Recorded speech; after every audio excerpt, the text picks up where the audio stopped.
आज हम लोग जो है वृत्त पढ़ेंगे क्लास 10th का। ठीक है, वृत्त जो है वो क्या होता है, उसकी परिभाषा, उसका बेसिक हम लोग जानेंगे। ठीक है, बेसिक क्या होगा, देखिए वृत्त में, वृत्त को कहते हैं सर्किल। Circle, circles. ठीक है, सर्किल्स होता क्या है, ये बनेगा कैसे। ठीक है, देखिए वृत्त जो होता है वो क्या होता है, एक प्रकार का बिंदुओं का बिंदुपथ होता है जो कि किसी स्थिर बिंदु से क्या होते हैं, समान दूरी पर होते हैं। ठीक है, ये स्थिर बिंदु है, क्या है, स्थिर बिंदु है। और इन सभी बिंदुओं के बिंदुपथ जो हैं, यानी कि बिंदु हैं, इन बिंदुओं को हम क्या कर देंगे, मिला देंगे, तो ये क्या बन जाएगा, वृत्त बन जाएगा। क्या बन जाएगा, वृत्त। इसकी अगर हम परिभाषा लिखना चाहें, परिभाषा, तो इसकी परिभाषा क्या होगा, देखिए वृत्त की परिभाषा जो होगा वो होगा कि बिंदुओं का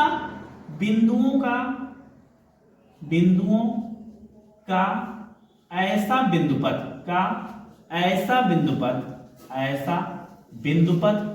बिंदुपथ जो किसी स्थिर बिंदु से समान दूरी पर, यानी कि बराबर दूरी पर होना चाहिए। ठीक है, दूरी पर हो। ठीक है, उस बिंदुपथ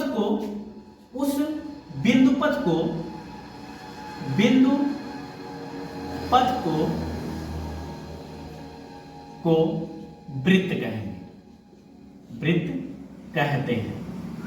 ठीक, अब देखिए इसमें एक चीज और देखना है, ये तो बिंदुपथ की मतलब वृत्त की परिभाषा हो गई। अब इसमें जो स्थिर बिंदु है, क्या है, स्थिर बिंदु, तो स्थिर बिंदु क्या कहलाएगी, वृत्त का केंद्र कहलाएगा। क्या कहलाएगा, केंद्र। यानी कि यहां पर देखेंगे ये कोई वृत्त है, स्थिर बिंदु उसका ये O है, इसी को केंद्र भी कहेंगे। स्थिर बिंदु, ये स्थिर बिंदु है, इनके परिध पर, यानी कि बिंदुपथ के, स्थिर बिंदु और बिंदुपथ के बीच की दूरी को क्या कहते हैं, त्रिज्या कहते हैं। क्या कहेंगे, त्रिज्या। ठीक, त्रिज्या देखिए क्या होगा, त्रिज्या किसी वृत्त के केंद्र तथा बिंदुपथ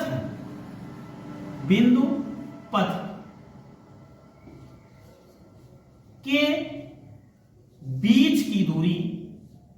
बीच की दूरी को केंद्र कहते हैं।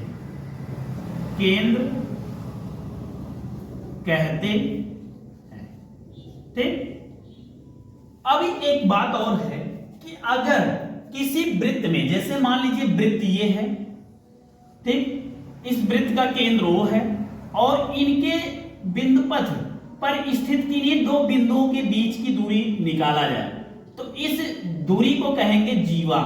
क्या कहेंगे, जीवा कहेंगे। ठीक है, क्या कहेंगे, जीवा कहेंगे। अब जीवा की बात जब होगी तो यहां पर देखिए जीवा के लिए हम बात करेंगे। जीवा क्या होगा, जीवा जो होगा, वृत्त पर स्थित किसी या किन्हीं दो बिंदुओं के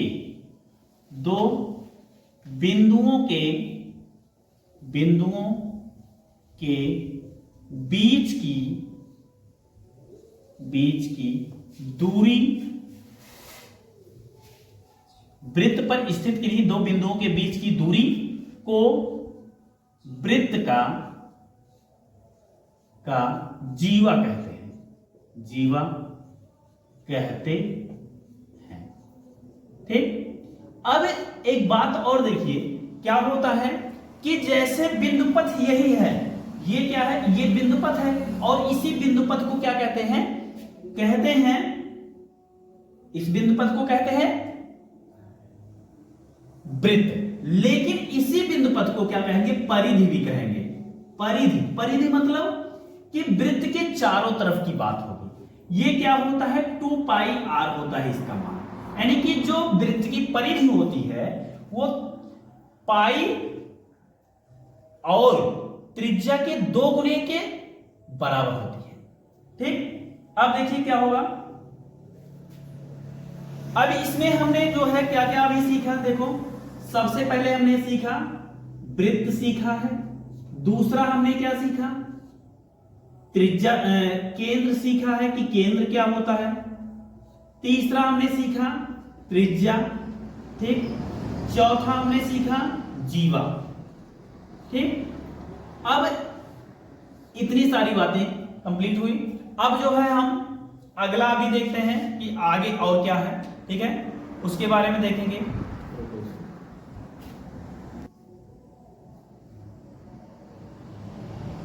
अब देखिए वृत्त में जो है हम एक बात और देखेंगे कि जैसे कोई वृत्त है उसमें रेखाओं की बात हम करेंगे। जैसे मान लीजिए पहला है, क्या है, ये वृत्त है और एक वृत्त ये है, ठीक है, इसी के साथ एक वृत्त क्या है, ये है। ठीक, इसमें एक रेखा ये जा रही है, सीधा दिख रहा है ना, फिर एक जो है ऐसे दिख रहा है, मतलब, और एक जो है इस प्रकार से है। ठीक है, 3 स्थितियां इसकी बनेगी। ठीक है, तो इसका नाम मान लीजिए AB है, इसका नाम है CD और इसका नाम है EF है। ठीक, तो अब देखिए इस रेखा का नाम क्या होगा, इसका नाम होगा प्रतिच्छेदी रेखा। प्रतिच्छेदी रेखा, अप्रतिच्छेदी रहेगा, अप्रतिच्छेदी रेखा। ठीक है, अप्रतिच्छेदी रेखा की जब हम परिभाषा की बात करेंगे तो कह सकते हैं कि वे रेखाएं अप्रतिच्छेदी रेखाएं कहलाती हैं जो वृत्त को कहीं पे ना क्या करे, काटे और ना उसको छुए, स्पर्श करे। ठीक है, इसको कहते हैं स्पर्श रेखा। स्पर्श रेखा क्या होता है, बहुत छोटा तो नहीं दिख रहा, स्पर्श रेखा, स्पर्श रेखा या रेखाएं कह दो। स्पर्श रेखाएं क्या होती हैं, जो मतलब वह वृत्त, वह रेखा जो वृत्त को केवल सिर्फ एक बिंदु पर क्या करती हैं, छूती हैं या स्पर्श करती हैं। ठीक है, तीसरा है जब कोई रेखा किसी वृत्त को 2 बिंदु पर काटेगी, जैसे ये बिंदु ये है P और एक बिंदु है Q, तो P और Q बिंदु पर जब काटते हैं, यानी कि किसी 2 बिंदु पर काट रहे हैं, तो इन, एक मिनट, ये मान लीजिए E है और ये F है, और ये रेखा क्या करती है, P और Q बिंदु पर वृत्त को काटती है, तो इस रेखा का नाम क्या होगा, प्रतिच्छेदी रेखा नहीं होगा, यहां पर होगा क्या, छेदक रेखा। क्या होगा, छेदक रेखा। ठीक है, छेदक रेखा। अब देखिए छेदक रेखा हो गया, स्पर्श रेखा हो गया और अप्रतिच्छेदी रेखा हो गया। ठीक है, अप्रतिच्छेदी रेखा क्या होता है, वृत्त को कहीं काटता नहीं है।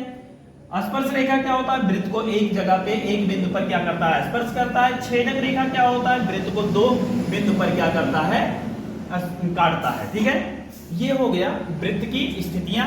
अब इसके बाद देखिए इस पे और कुछ चीजें हैं। ठीक है, अब देखिए इस पे हम कुछ क्वेश्चन देखेंगे प्रश्नावली का। अभी हम लोग जो है इसको पढ़ रहे हैं चित्रा स्मार्ट बुक का, तो इसलिए जो है एनसीईआरटी से वो मैच नहीं करेगा। ठीक है, प्रश्नावली है इसका चित्रा वाले से। प्रश्नावली क्या, प्रश्नावली है 10.1 है। ठीक है, इसमें पहला क्वेश्चन हम देखेंगे। पहला क्वेश्चन देखिए क्या दिया है, दिया है कि किसी वृत्त की एक जीवा 16 सेंटीमीटर है। किसी वृत्त की एक जीवा क्या है, 16 सेंटीमीटर है, तथा यह केंद्र से 6 सेंटीमीटर की दूरी पर है। केंद्र से क्या है, 6 सेंटीमीटर की दूरी पर है। हमको करना क्या है, वृत्त की त्रिज्या ज्ञात करना है। हमें वृत्त की त्रिज्या ज्ञात करना है, तो हम क्या करेंगे, सबसे पहले खींचेंगे एक वृत्त। ठीक है, और इसको केंद्र मान लेंगे O, ठीक है। इनकी एक जीवा है, जीवा का नाम रखेंगे AB, तो जीवा AB यहां लिख लेंगे। जीवा AB बराबर कितना है, ये 16 सेंटीमीटर दिया है, ठीक है। फिर इसके बाद कह रहे हैं कि केंद्र से दूरी, केंद्र से दूरी का मतलब यहां O से इस पर लंब खींचेंगे, ये लंब रहेगा OM, क्या रहेगा, OM रहेगा, ठीक है। तो OM इक्वल क्या है, OM यानी कि केंद्र से दूरी, केंद्र से जीवा की दूरी, जीवा की दूरी ये कितना है, ये OM है, OM इक्वल है 6 सेंटीमीटर, ठीक है। अब इसके बाद देखिए हम एक बात और जानते हैं, क्या जानते हैं कि जीवा पर, जीवा पर, जीवा पर, किसी जीवा पर, या लिख सकते हैं वृत्त की किसी जीवा पर, वृत्त की किसी जीवा पर, किसी जीवा पर, जीवा पर खींचा गया लंब, खींचा गया लंब, लंब जीवा को, जीवा को समद्विभाजित करता है, समद्विभाजित करता है, भाजित करता है, ठीक है ना, करता है।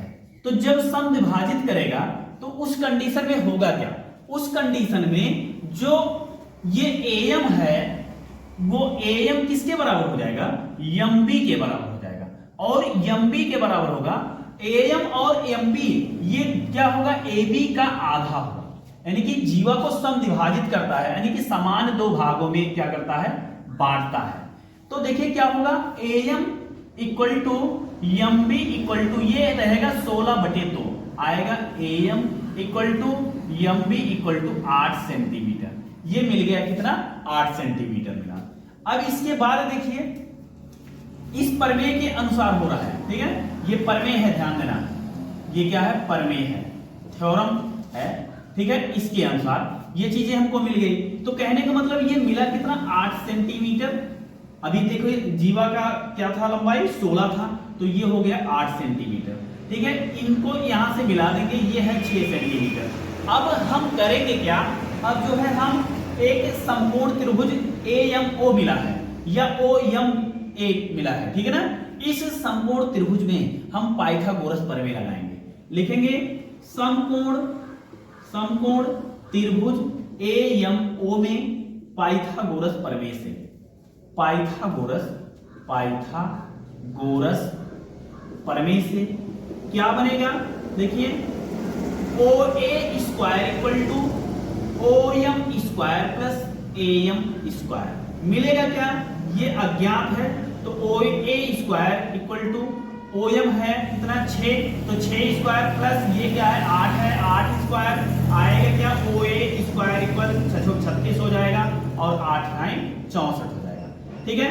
अब इसको जब जोड़ेंगे तो OA स्क्वायर इक्वल टू मिलेगा 100, ठीक। अब क्या करेंगे, यहां पर हम निकालेंगे, कट तो नहीं रहा है, दिख रहा है ना।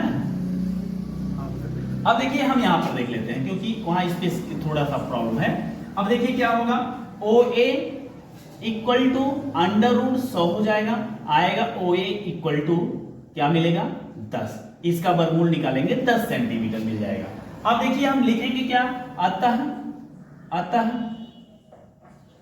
अतः वृत्त की त्रिज्या, त्रिज्या क्या है, OA इक्वल टू 10 सेंटीमीटर। इस प्रकार से हमारा पहला क्वेश्चन ये कंप्लीट हुआ। अब हम दूसरा क्वेश्चन देखेंगे, सेम इसी प्रकार से है, इसी से रिलेटेड है।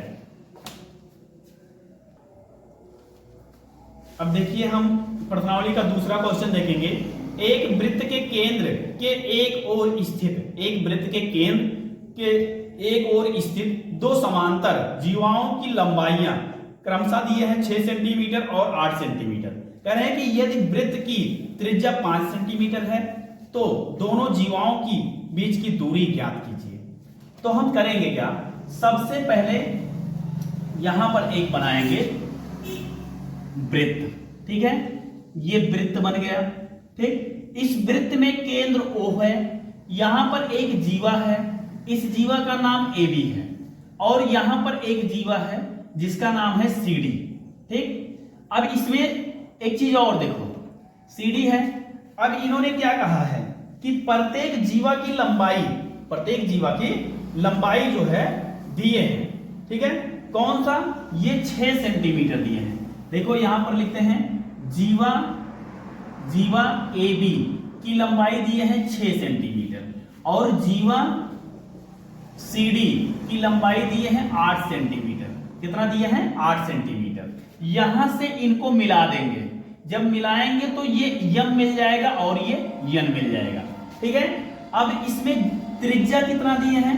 त्रिज्या देखिए क्या होगा, इनको यहां से मिला दीजिए, ठीक है। त्रिज्या यहां पर देखिए OC एक त्रिज्या बना है, ठीक है, और एक त्रिज्या यहां पर बनेगा OA। क्या बनेगा? OA। ये दोनों क्या है? 5 सेंटीमीटर है। मतलब ए भी 5 सेंटीमीटर दिया है और ए भी 5 सेंटीमीटर दिया है, ठीक है। दोनों क्लियर हुआ। अब देखिए क्या होगा, परमेय से क्या बनेगा कि यहां लंब खींचा गया है तो ये लंब यहां है तो यहां पर भी लंब होगा, तो इसलिए क्या बनेगा कि AM इक्वल टू क्या बनेगा? MB इक्वल टू क्या बनेगा? AB का आधा बन जाएगा। तो AM equal to MB equal to AB क्या है? 6 दिया है, 6/2 हो जाएगा। तो AM equal to MB equal to 3 centimetre मिल जाएगा। अब इसी प्रकार से जो है, इसी प्रकार क्या करेंगे, हम निकालेंगे CN। क्या निकालेंगे? CN equal to ND equal to क्या होगा? CD का दोगुना, मतलब CD का आधा हो जाएगा। तो देखिए क्या होगा, CN equal to ND equal to क्या बनेगा इसमें? 8/2, यानी कि CN equal to ND equal to क्या बनेगा? 4 सेंटीमीटर। ये बन जाएगा 4 सेंटीमीटर, ठीक है। अब इसके बाद हम क्या करेंगे, ये मिला कितना? ये मिला है 3 सेंटीमीटर, ये मिला है 4 सेंटीमीटर, ये देखिए क्या है? 5 है, ये भी क्या है? 5 है। इस त्रिभुज को हम अलग अलग यहां तोड़ देंगे। तो देखिए पहला त्रिभुज जो बना है वो क्या बना है? पहला त्रिभुज ये समकोण त्रिभुज है, CND है, CNO है। फिर एक त्रिभुज जो CNO है, ध्यान से समझो, ये इसमें ये चीजें मान लेंगे H1 और ये ऊपर वाला क्या बनेगा? ये ऊपर वाला यानी कि बड़ा वाला H2 हो जाएगा, ठीक है। तो इसमें ये क्या हो गया? H1 हो गया, ये 4 सेंटीमीटर हो गया, ठीक है, और ये बन गया 5 सेंटीमीटर। अब इसमें क्या करेंगे? समकोण त्रिभुज CMO में क्या करेंगे? पाइथागोरस प्रमेय लगाएंगे। पाइथागोरस प्रमेय से इस पाइथागोरस प्रमेय से क्या बनेगा? देखिए OC square equal CN square plus ON square हो जाएगा, ठीक है। अब इसके बाद हम क्या करेंगे? OC का वैल्यू 5 दिया है तो 5 स्क्वायर, CN क्या दिया है? 4, तो 4 स्क्वायर, ON क्या है? अज्ञात है, ON अज्ञात है और ON का मान H1 हम माने हैं तो H1 स्क्वायर हो जाएगा। तो ये मिलेगा 25, ये मिलेगा 16 और इधर मिल जाएगा H1 स्क्वायर। तो 25 माइनस 16 बराबर H1 स्क्वायर आएगा, H1 स्क्वायर इक्वल टू 9 मिल जाएगा। अब इधर H1 इक्वल टू क्या मिलेगा? √9 आएगा, H1 इक्वल टू 3 सेंटीमीटर आ जाएगा, यानी कि H1 का मान मिल गया 3 सेंटीमीटर। अब इसी प्रकार से हम क्या करेंगे? इधर देखेंगे, इधर देखिए क्या होगा। अब हम दूसरा त्रिभुज बनाएंगे। दूसरा त्रिभुज क्या है? देखिए ये वाला त्रिभुज, ये त्रिभुज बनाएंगे तो इसका क्या नाम है? देखिए OAM है, ये 3 सेंटीमीटर है, इसको हमने H2 माना है, ये 5 सेंटीमीटर है, ठीक है। अब देखिए क्या करेंगे हम, ये लंबवत है, लंबवत दिख रहा है कि नहीं दिख रहा है? अब देखिए क्या होगा, इसमें भी हम समकोण त्रिभुज AMO में क्या करेंगे? पाइथागोरस प्रमेय लगाएंगे। पाइथागोरस प्रमेय से क्या बनेगा? देखिए यहां हम डायरेक्ट लिख देते हैं, 5 स्क्वायर हो जाएगा इक्वल 3 स्क्वायर प्लस H1 है तो H2 है, H2 स्क्वायर हो जाएगा, आएगा 25, इधर मिल जाएगा 3 त्रिका 9 और यहाँ H2 स्क्वायर मिलेगा। अब देखिए क्या करेंगे, यहां पर 25 माइनस 9 बराबर H2 स्क्वायर हो जाएगा। अब देखिए क्या होगा, H2 स्क्वायर बराबर 16 मिल जाएगा, तो H2 बराबर √16 मिल जाएगा। तो H2 का वैल्यू मिलेगा क्या भैया, यहाँ 4 सेंटीमीटर मिल जाएगा। ठीक है, कितना मिला, 4 सेंटीमीटर। अब उन्होंने कहा क्या है कि दोनों जीवाओं के बीच की दूरी, तो सबसे बड़ी जीवा क्या, सबसे ज्यादा दूरी H2 है और फिर इसके बाद H1 है। तो यहां पर लिखेंगे दोनों जीवाओं के बीच की दूरी, की दूरी बराबर H2 माइनस H1। H2 है 4 और H1 क्या है 3, आएगा कितना, इधर आ जाएगा 1 सेंटीमीटर। ठीक, कितना आएगा, 1 सेंटीमीटर आएगा, 1 सेंटीमीटर। इस प्रकार से हमारा दूसरा क्वेश्चन कंप्लीट हुआ। अब तीसरा क्वेश्चन जो है हम अगले वीडियो में देखेंगे। आज हम केवल जो है पहली प्रश्नावली का जो है 2 क्वेश्चन देखेंगे। ठीक है, इसके साथ जो है हम पिछले वीडियो में परिचय भी हमने दिया है। ठीक है, उस परिचय को भी देखेंगे।